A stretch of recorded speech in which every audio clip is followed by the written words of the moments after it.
Hey everyone, and welcome back to another news alert. My name is Jimmy Boyd, and thank you so much for tuning into Boyd News. Please don't forget to like, comment, and subscribe to the channel for more updates like this. And feel free to support me on Patreon or buy me a coffee. Links are in the description below the video. All right, well, happy Friday to all of you out there. Hope you're all having a great day and getting ready for an awesome weekend coming up. We have huge news coming out from Ukraine and Europe today to start this war update off with. We'll start with a major story regarding the U.S. peace plan for Ukraine, as it looks like today Ukraine and European partners are claiming they will not be accepting the peace plan in its current form. Here's a new report for you here on your screen, and it reads Ukraine and European leaders reject Trump's peace plan to end the war. The White House's draft peace plan for Ukraine has drawn immediate pushback from European officials who warn that no agreement can be negotiated without Kyiv's consent. So this should have been no surprise to anybody. I was expecting Ukraine to come out, completely reject this plan outright, and we're also seeing European leaders rallying behind Ukraine and Volodymyr Zelenskyy, the president, and standing together firm with him, saying we will not agree to this plan because this is a capitulation plan for Ukraine to surrender to Russia, and Russia will receive basically everything they've been wanting out of this war. So we're going to talk a lot more about this peace plan today. I've got numerous updates to share with you guys. Also, other top headline news: the U.S. is currently threatening Ukraine to sign this peace deal as soon as possible, with a major deadline coming up within the next week. If Ukraine fails to sign the deal, the U.S. is threatening to withdraw support. That's a new huge report coming out from Reuters today. We'll talk about that as we move forward. We also have reports of Ukrainian drones attacking Crimea overnight, and a thermal power plant in the city of Saki may have been struck again. We've talked about this same thermal power plant coming under attack in the recent past, so last night could have been struck once again. On top of that news, new videos coming out from Ukraine's city of Odessa in the southern side of the country showing a heavy drone attack. Multiple civilian homes have been struck by Russian Shahed drones. I've got new frightening video coming out from Odessa today that I want you guys to see. Let's go ahead and jump right into this, guys. Lots to cover. I want to get through this as quick as I can because we got a lot of tabs here open to share information with today. So let's start off here on X with Nexta. Breaking: the EU and Ukraine reject key parts of the U.S. plan, according to Bloomberg. Merz, Macron, and Starmer agreed with Zelenskyy that the size of the Ukrainian armed forces must not be reduced. European leaders said the current front line should be the starting point for any territorial negotiations on Ukraine. Ukraine, the UK, France, and Germany agreed to jointly pursue long-term protection of Ukrainian and European interests.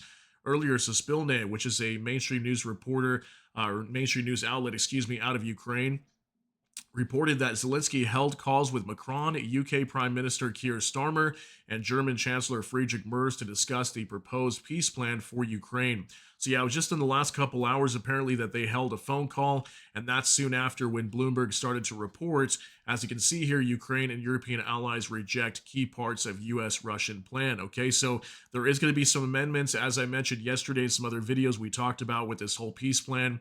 I'm sure Ukraine and Europe are both going to come together with another type of plan to present to the United States, see if they can make some amendments and some changes to better benefit Ukraine if there is going to be a peace deal signed between Russia and Ukraine. So my best guess is we're not going to see a peace deal being signed, but I could be wrong about that. We'll have to see how things go, but we know right now the red lines between Russia and Ukraine are very intense, right? There's major things that Russia wants, there's major things that Ukraine wants, and it's going to be really hard to reach a peace deal, but let's hope for the best here in this scenario and hope that the fighting can stop inside of Ukraine and come to a safe end. Let's keep moving. Now from next to Justin, Zelenskyy said that Ukraine will not accept the peace agreement proposed by the United States. According to him, Washington received its answer long ago, back on May 20th, 2019, when he publicly vowed to defend the country's independence and sovereignty. This was Volodymyr Zelenskyy today. He held like a 10-minute address to the nation, talking about how difficult times are coming over the next week.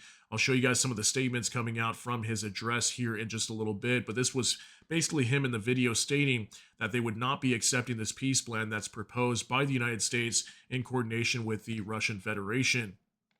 All right, now from the Kyiv Post, the United States has threatened to halt arms deliveries and intelligence sharing with Ukraine if Kyiv does not sign the U.S. peace plan by November 27th, according to Reuters.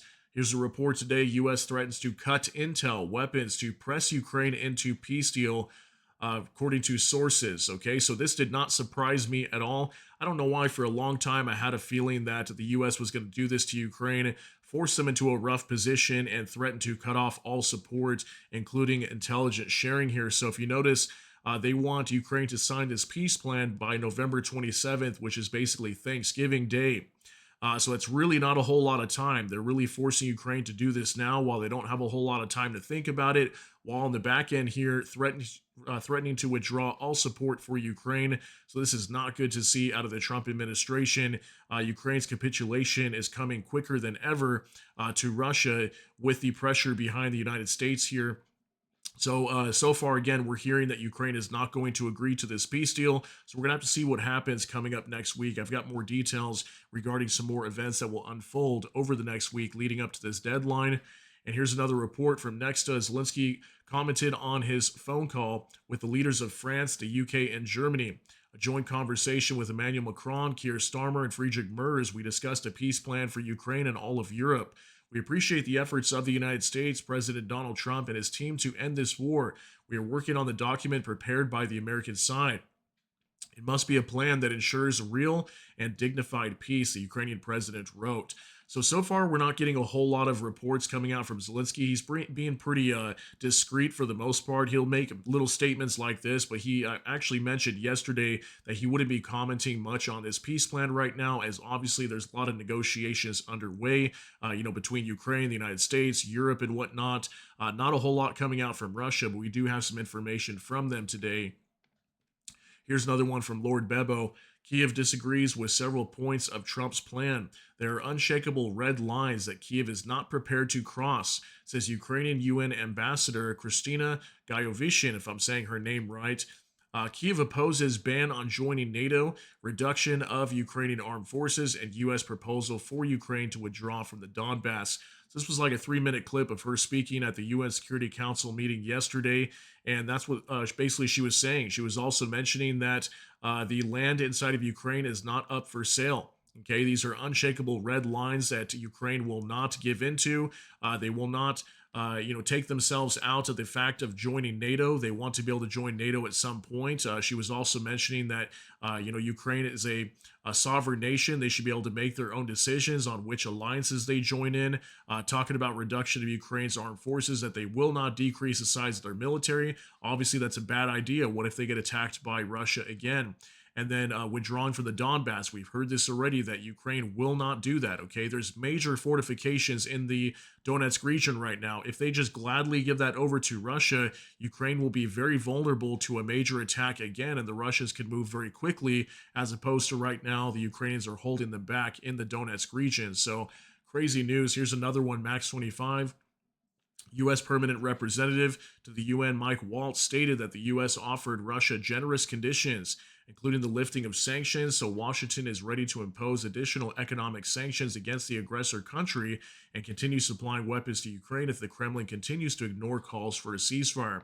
So yeah, Mike Waltz here also speaking at the UN Security Council meeting yesterday, saying that if Russia chooses not to ceasefire inside of Ukraine also, for whatever reason, maybe they choose not to agree to this peace plan or even just ceasefire, they're prepared to hit Russia with more economic sanctions. So we'll see if that's going to be the case. Those could possibly be empty words there.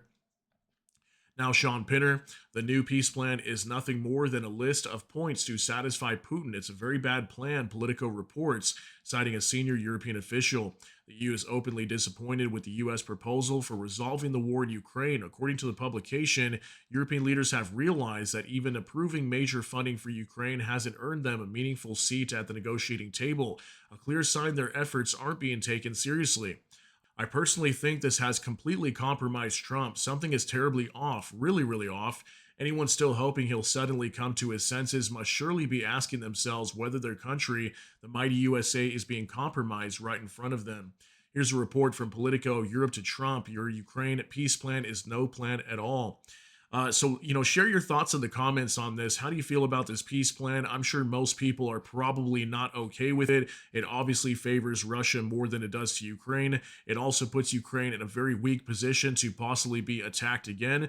That clearly is not a peace plan, then, right? If it's going to put Ukraine in a position where they're going to be vulnerable, where this war can restart, that really doesn't help Ukraine out. So, Ukraine could, possibly be sabotaged with this deal. So I totally understand what their concerns are. But share your thoughts in the comments on this. Do you think Trump is compromised? What's going on here with the situation? But it's not looking good. But I will say again, we have seen this before from President Trump. He flip flops a lot. One time he sides with Ukraine. Next minute he's siding with Russia. So he's kind of jumping all over the place, and he's very inconsistent. So let me know what you think on that. Now, military news UA. It will take up to a year to conclude a peace agreement. Months to a year of negotiations will be needed for the terms to be acceptable to Ukraine, cites the Washington Post with officials. This is only the beginning of the peace process, not its end. Excuse me. So. This was apparently also some information coming out from Ukraine, or at least officials that were speaking to the Washington Post regarding Ukraine, that apparently it could be up to a year or longer for a peace agreement to be signed. That I don't see this war that's been fought for 4 years to just come to an end in a week. I mean, obviously, there's a lot of major things that need to be resolved, whether it be concerns from Russia or concerns from Ukraine. Right? So there's a lot going on here. So it's going to take a long time for this to be resolved. I don't think it can be resolved in 1 week, clearly with some of the major demands from both sides. So let me know how you feel on that one. Now, no reports. Zelenskyy is set to hold talks today with U.S. Vice President J.D. Vance to discuss the American proposed peace plan, according to Axios. Okay, so that was being reported today. Some major mainstream news outlets talking about this, that apparently Zelenskyy and Vance will be holding some talks starting today on Friday, on November 21st. So we'll see how that goes. We get some details on that. I'll let you guys know. Here's another one now, Max 25, Sky News. Zelenskyy and Trump will hold a call next week. Before that, Zelenskyy will consult on U.S. plan with leaders of the UK, France, Italy, and Germany. Bloomberg reports Starmer will join Zelenskyy, Macron, and Merz for an urgent call on the U.S. proposed plan at 1300 hours. That was today. That obviously already passed. Here's the report. Zelenskyy and Trump call to take place next week, sources tell Sky News. So yeah, Zelenskyy was actually stating also that he's supposed to be meeting with Trump very soon, or talking with him. I think it'll be a phone call, not necessarily a talks in person.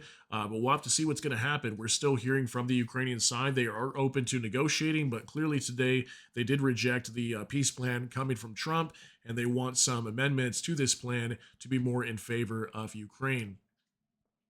Now, from Bliskovka, now practically every hour there are meetings, calls, and work on points that can change a lot, says Zelenskyy. We are working to take into account Ukrainian national interests at all levels of relations with partners. It is important that the result is a decent peace, the president writes. Okay, so Ukraine just wants fairness, is what they want. Okay, they want it to be fair for them if this war is going to come to an end. So obviously, a lot of points to this peace plan is not fair for Ukraine. So he's stating that right now there's a lot of calls going on, a lot of meetings, a lot of things that can change points to this plan. So we're going to have to see what happens here over the next week. I'm sure we're going to see a lot of changes and a lot of major updates coming out regarding this peace plan. All right, now from War News PL. Germany will lead Europe's efforts to change the peace plan unfavorable to Kyiv, claims Bild magazine. That's out of Germany. And Bundeskanzler, that's going to be Friedrich Merz, the German chancellor, was to urgently cancel scheduled meetings in order to conduct phone calls with Trump and Zelenskyy. And in the chancellor's office, the development of a German plan to end the war in Ukraine was to begin. Okay, so apparently Germany is stepping in to help Ukraine to modify this peace plan presented over to Trump and make it more favorable to Ukraine. So we'll have to see what happens with that. Looks like Germany wants to help and assist with that. Now, here's the statements coming out from Zelenskyy today as he addressed the nation, from War Translated. President Zelenskyy addressed the nation. Key points from his address. Ukraine may face a very difficult choice, either loss of dignity or risk of losing a key partner, either difficult 28 points or an extremely hard winter, the hardest one, and further risks. Zelenskyy said national Ukrainian interests must be taken into account. We will work calmly with Europe and America, he said. I will propose alternatives, but we will definitely not give the enemy reason to say that Ukraine does not want peace, Zelenskyy said. We are steel. Of course, but any metal, even the strongest, may not withstand, Zelensky said. We need to pull ourselves together, stop the mess, stop political games. The state must work. The parliament of a warring country must work united. The government of a warring country must work effectively, Zelensky said. Next week will be difficult. There will be a lot of pressure, political and informational, to divide us, Zelensky said. We did not betray Ukraine in February 2022. We will not do it now, Zelensky said. He stated he is not alone in this difficult moment. That Ukrainians believe in their state and are united, which will help achieve dignified peace in negotiations with partners. So it seems like Zelensky's warning in this address that, hard times are coming over the next week. There's going to be major decisions that are going to have to be made. Ukraine may have to give some things up. We're going to have to see how things play out here over the next week. But clearly, Ukraine will be under immense amount of pressure. This is all at a bad time when the government's in shambles right now because they're undergoing a major corruption scandal with a huge energy company inside of Ukraine in ties with the government. Okay, so not good to see. Ukraine's in a very vulnerable position right now. Now, Vice Grad 24 breaking. Putin is urgently convening the Security Council following the news from Ukraine, according to Kremlin media. Important announcements from the Kremlin are expected soon. So yeah, we're probably going to get that information later today. So far, this has not come out, but I'm sure the Kremlin is going to be commenting on this whole peace plan. I'm curious to know what they're going to say. If anything, I think they're going to back some of these statements coming out from the White House and calling on Ukraine to agree to a peace deal now, because obviously this favors them much more than it does to Ukraine. We'll wait for more details on that. Now, Max 25, Trump's peace plan. I see that many insiders and experts in Ukraine are writing that what we see in the media is different from the plan that was conveyed to Zelensky. Odds on Ukraine signs peace deal with Russia in 2025 is 11% on Polymarket. What do you think? So yeah, Polymarket is like a betting site.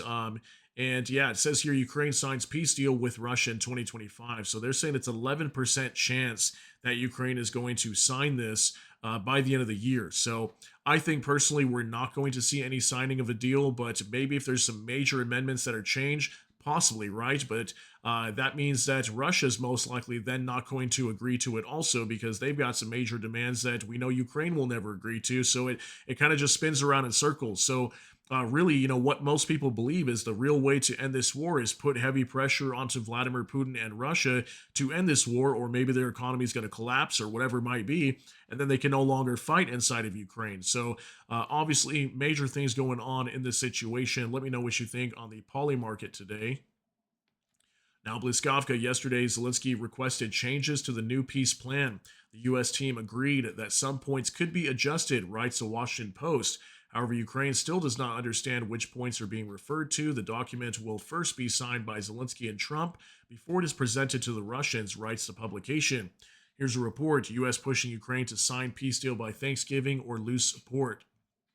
Okay, so apparently in regards to this peace plan, Zelensky's requesting to make some changes. So again, I think there is going to be some amendments. We'll have to see how things work out.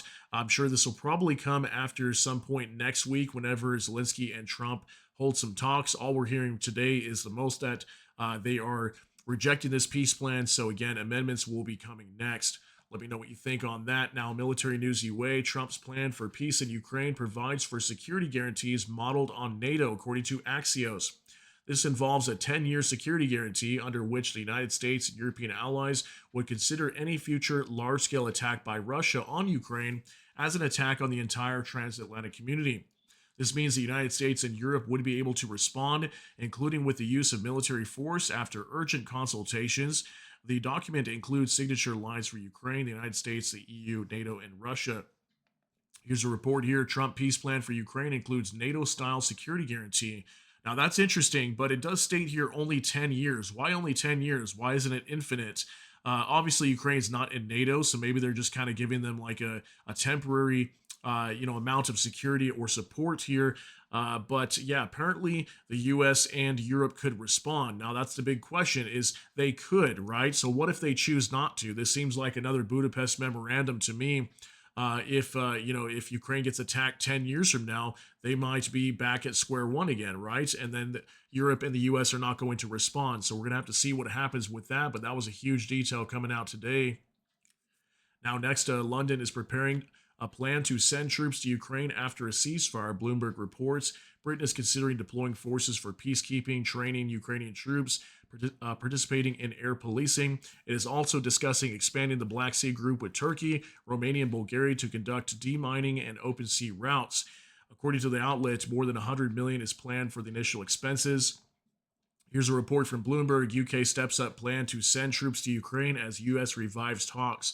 So it's interesting, like Europe is like, oh, we want to send troops into Ukraine. The US is like, no, you're not going to send troops into Ukraine. Ukraine's going to sign this capitulation deal and that's it. Russia's going to win the war and that's going to be the end of it, right?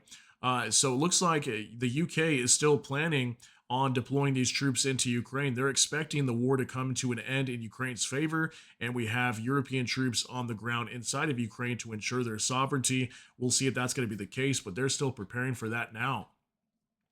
Now, oozing into it, there's a lot of chatter, but no official confirmation that Ukraine conducted a missile strike last night on the Zelenskyy thermal power plant in occupied Crimea.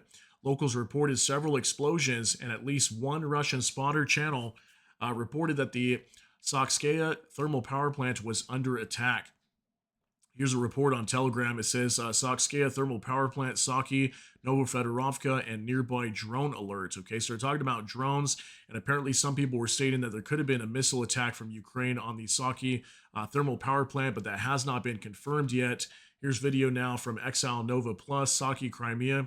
Locals also report there were explosions in Saki during the night with preliminary attack on the thermal power station, after which many people lost their heating. Here's video coming out from the city of Saki overnight inside of western side of Crimea, occupied Crimea. We've got a lot of gunfire. You can see all these tracer rounds going up in the skies. So there definitely was a drone attack from Ukraine overnight, apparently attacking the Saki thermal power station or power plant, and reportedly could have been hit because it's talking about how people lost heating. We know that's a combined heat and power plant, so that could have been hit overnight. We'll wait for more details on that. Now, Anton Gerashenko, primary unit from Ukrainian Defense Intelligence, burned down a Ka-26 helicopter and air defense systems in Russian-occupied Crimea. Their strikes hit a Ka-27 ship-based multifunctional helicopter, a Lyra A-10 airfield radar complex, a Nebo U radar 557Z, H6U, Nebo SV radar in a dome design, and a Terek P-18 radar. It says Glory. So I've got this video here for you guys. Ukraine striking more targets inside of Crimea recently. Now, I'm not sure if these were all recorded just last night or if it was recorded over the last several weeks. Usually it is over the last few weeks, but we can see here multiple radar systems coming under attack. I'm actually very surprised there's even radar still available inside of Crimea, because we see videos like this almost every single week, where we have multiple radars being hit down here, air defense systems being destroyed, and then in this case, you can see in this video, we got a Ka-26 chopper being attacked also. I believe that is a attack helicopter used by the Russians. So that was released by Ukraine's primary unit overnight. Huge attacks inside of Crimea recently. Now, Tatari Gami UA, a vessel has been burning for an extended period near Vladivostok. This is going to be far eastern Russia, just a few kilometers from the oil loading terminal of OAO-NK Alliance. According to the Exile Nova Plus, the vessel does not appear on public tracking services, which may indicate it belongs to the Shadow Fleet. So we got a possible Shadow Fleet vessel on fire over here just off the coast of Vladivostok in Russia's far east. This is out close to like North Korea. And this is more indication that these Shadow Fleet vessels are so dangerous, right? We've heard reports of them sinking at times, breaking up in the Black Sea, causing oil spills in the oceans. And then in this case, we've got one on fire over here, and very big possibility this is part of Russia's Shadow Fleet.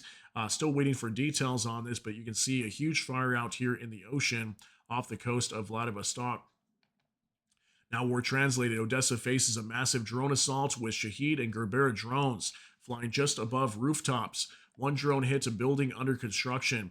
Yeah, I've got a 30-second clip here. Drone attacks ongoing in Odessa during the day today. Pretty wild footage. Take a look at this.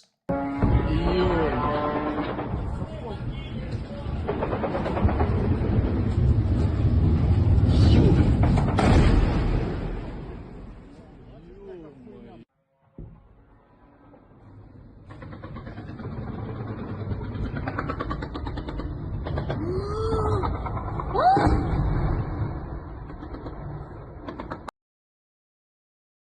right, the rest of this video doesn't have any sound. Look at right there. We had a drone crashing right into a building. It looks like, thankfully, it most likely did not explode, but caused some damage to the building. We see some debris falling down there too. And then we had this other drone that was actually shot down in the skies, fell down and crashed into the top of a building. So there was a massive drone attack ongoing onto Odessa today during broad daylight. Now, no reports. U.S. sanctions targeting Russian oil firms have officially taken effect, potentially stranding 48 million barrels of Russian crude at sea. Bloomberg reports Indian refineries are now turning to the Middle Eastern suppliers, while traders scramble to reroute Rosneft and Lukoil shipments already in transit. Even in Asia, not all barrels may find buyers. Here's a report from Bloomberg today. Russian oil risks being stranded at sea as U.S. sanctions hit. Okay, so today's the official day where U.S. sanctions onto Rosneft and Lukoil, two major oil companies inside of Russia, go into effect. And something to think about, okay? We have just 1 week, right, until supposedly Ukraine has to sign this peace deal. Isn't it interesting that Ukraine is being forced to sign this immediately, and all sanctions will start to be lifted on Russia if Ukraine signs it? So that means these sanctions onto Russia will only be in effect for about a week. Now, will it cause some damage, and has it caused some economic damage to Russia? Yes, it has.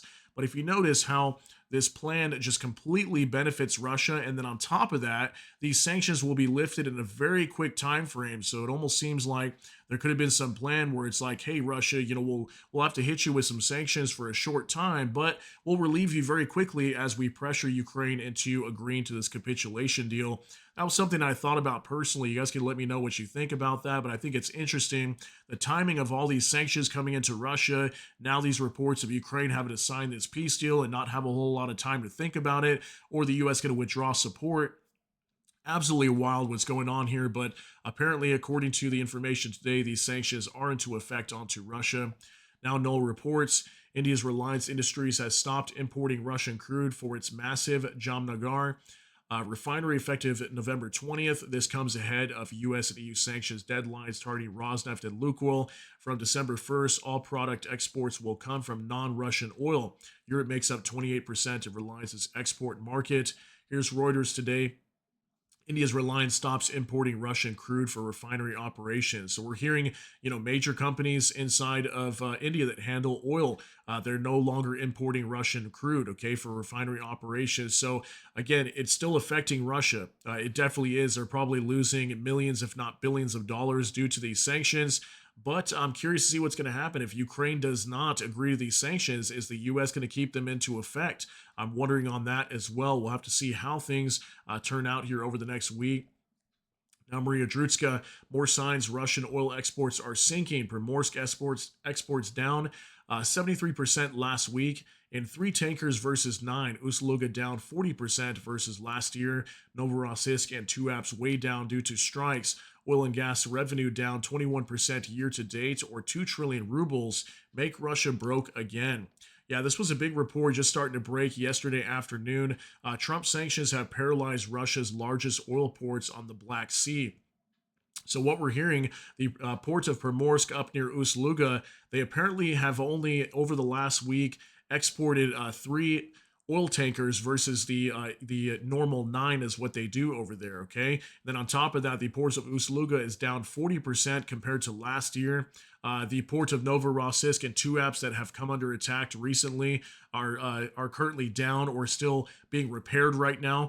We have heard some reports that the port of Novorossiysk was starting to open back up, but I believe Tuapse could still be shut down. Also, oil and gas revenue down 21% to date, or 2 trillion rubles. So we're still hearing major reports that, when it comes to oil exports in Russia, they are heavily suffering right now. And maybe this is why also they're trying to get this peace deal signed, obviously, so these sanctions can start to be lifted and Russia's economy can recover, because right now they're clearly having major problems. Now, United 24 Media, rescuers in Ternopil pulled 3 more bodies from the rubble of a collapsed apartment building, including 2 children.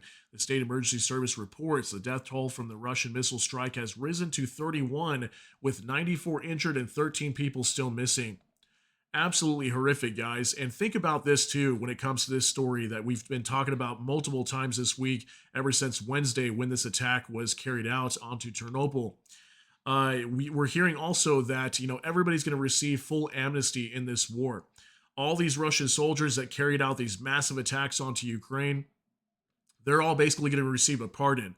And also, Ukraine is going to be forced to no longer pursue Russia in terms of war crimes. Like, that is absolutely insane and a slap in the face, in my opinion, to all the people living inside of Ukraine, all these families that have lost their parents, their children, whoever, all these men fighting in the war, anything like that. But especially the civilians just coming under attack repeatedly here.